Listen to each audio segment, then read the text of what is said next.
Do you like giving your opponents difficult decisions? Like maybe losing permanents they control, or them losing life and you drawing a card? Well, today's deck is a slightly unique take on a commander whose OG card has not been off the ban list for as long as I can remember. Braids Arisen Nightmare is going to help catapult us to a commanding lead either by speeding us up or slowing our opponents down, depending on what our opponents want to do. This commander was suggested by commenter Molker, so Molker, I hope you enjoy the deck. Braids Arisen Nightmare is a 3-mana, 1 generic, 2 black, 3/3 legendary creature nightmare that says, at the beginning of your end step, you may sacrifice an artifact, creature, enchantment, land, or planeswalker. If you do, each opponent may sacrifice a permanent that shares a card type with it. Each opponent who doesn't, that player loses 2 life and you draw a card. Before we go further, I just want to clarify the wording. If you do, each opponent may sacrifice a permanent that shares a card type with it, meaning if you sacrifice an artifact, your opponents can sacrifice an artifact creature because it shares a type. Same goes for enchantment creatures, just something to be clear about. Also, while test playing the deck, it curves exceptionally well into a bunch of different options to take full advantage of that effect. However, I was not able to play it against other people. There may be some variance when you play it, depending on your playgroup and what decks are in it. Now, with that being out of the way, let's get into the deck. Now, this Braids is slightly different than her ban list counterpart, as it gives your opponents a choice instead of forcing them to sacrifice the same as you. But on top of that, the deck has a couple of really powerful synergy cards that can close out a game if the stars align. Depending on how often your opponents are letting you draw, you could assemble more often than not. 領域展開自閉言論家 But for now, let's focus on the creatures assisting Braids bring misery to our opponents. Spiteful Hexmage is going to set the pace for what we are trying to do. He's a creature for us to sacrifice and makes us an enchantment token to also sacrifice. Nobody likes to sacrifice enchantments, so most of the time this will be 3 cards drawn. I summon Pot of Greed to draw 3 additional cards from my deck! Typhoid Rat is a rat, which will occasionally come up. Thank you for making me a part of this. The main reason we play it is a deterrent for people attacking us. Warehouse Tabby makes us creatures when enchantments are sent to the graveyard, and we can pay 2 mana to give it Death Touch, which again will have opponents looking elsewhere when deciding attacks. Doomed Dissenter makes us a zombie when it dies, giving us 2 things to sacrifice instead of just 1. Orzhov Enforcer has Death Touch and Afterlife, which gives us a little way to deal with flyers. Piper of the Swarm is a personal favorite card of mine because not only does it make us creatures we can sacrifice 3 rats to gain control of target creature, which we can then sacrifice that creature to make our opponent sacrifice even more. Tenacious Underdog gives us a little recursion for some life and draws us cards when it dies at the end of the turn. Wicked Visitor turns the primary thing we will be sacrificing into additional life drain. Circuit Mender gains us some life and draws us a card. Demon's Disciple, Fleshbag Marauder, and Merciless Executioner all do the same thing of taking away opponents' options of things to sacrifice. Grim Guardian is here for incremental advantage as well as works with a combo we're going to cover later to win the game. Lord Skitterer's Butcher, ETB, can either draw us a card, create us a rat token, or give all creatures menace. Morbid Opportunist draws us a card whenever a creature dies, but only once each turn. Voracious Vermin comes in and makes a rat, then grows bigger each time a creature we control dies. Ashiok's Reaper gives us even more card draw for sacrificing our enchantments. Chittering Witch is here to make us a bunch of rats, which we can use for our other rat-based strategies, or we can use her ability to remove smaller threats. Tormod the Desecrator makes us a zombie whenever anything leaves the graveyard. Vindictive Vampire turns the creatures we sacrifice into additional drain for the table. Doomwake Giant can act as a one-sided board wipe if we have enough enchantments to play, or just a way to clear small creatures. Gravebreaker Lamia will dump what we need into the graveyard and make it cheaper to cast. It's also an enchantment creature, so it can help with other enchantment synergies. Ogre Slumlord can gain us incremental value, adding to our rat army when our opponents have to sacrifice a non-token creature to stop us from drawing a card. It also lets the rats we do have to make better attacks and blocks by giving Death Touch. Psychosis Crawler turns the cards we draw from Braids into additional draining. Lastly, Twisted Sewer Witch can come down and, depending on our rat army, make a bunch of Wicked Roll tokens to attach to those rats. Those will drain our opponents more if they try to get rid of our rat army, or slowly drain them if Braids start sacrificing those enchantment tokens.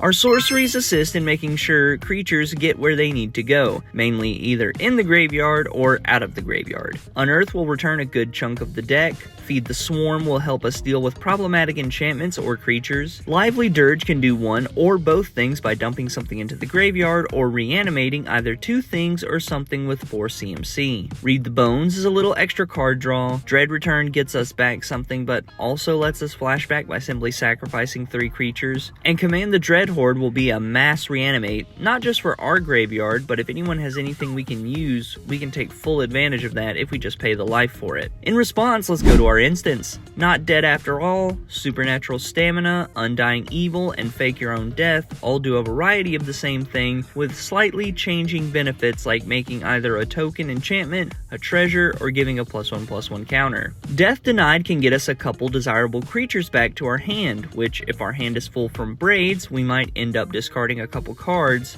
we might want later. Murder is Removal. Rise of the Dreadmarn can get us a bunch of zombies in case our opponents board wipe or try to combo off by sacrificing creatures. Feed the Serpent is even more removal, and Zot's Will can exile all graveyards, then make us a bunch of thralls, or we can make our opponent sacrifice the creature with the most power they have. Artifacts follow a similar need as our creatures. We want them entering or leaving to make us something. Ichor Wellspring draws a card when it enters and leaves. Nimblewright Schematic makes us a 1/1 construct. Prize Statue makes us a treasure, Servo Schematic makes us servo, and a little interesting tech, Ariet's Tempting Apple lets us gain control of target creature till end of turn, which we can just sack to Braids effect before it returns, and then sack the artifact the following turn, or we can use it to either gain 3 life or make target opponent lose 3 life. Moving into the enchantments, we find another bulk of the deck. Not too many people will be looking to sacrifice their enchantments, and that will give us a lot of card draw. Hopeless Nightmare comes down early and does pretty much everything we want.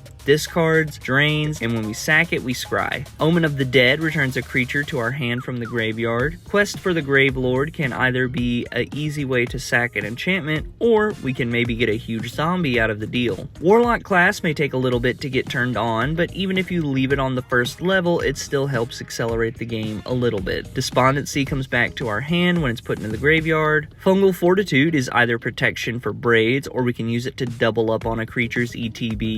Lord Skitterer's Blessing makes us another enchantment token, but if we have an enchanted creature, we draw an additional card in the draw step. Braids Frightful Return does multiple things, but the main goal is doubling up on Braids' effect. Demonic Embrace gives us a somewhat free enchantment sacrifice a turn. Sure, you have to pay for it, but it can come back whenever. Demonic Lore draws us 3 cards. Now, we lose life at the end step for each card in our hand, but it won't be sticking around if Braids is out. Fallen Ideal returns to our hand if it leaves the battlefield. Mindless Conscriptions comes to us hot off the back of Modern Horizons 3. We use this more as a potential tool than anything else. Sure, we can draw 3 cards a turn, but I feel a lot more people are going to really start weighing if they need to start sacrificing something if we also get a growing zombie out of them not sacking something.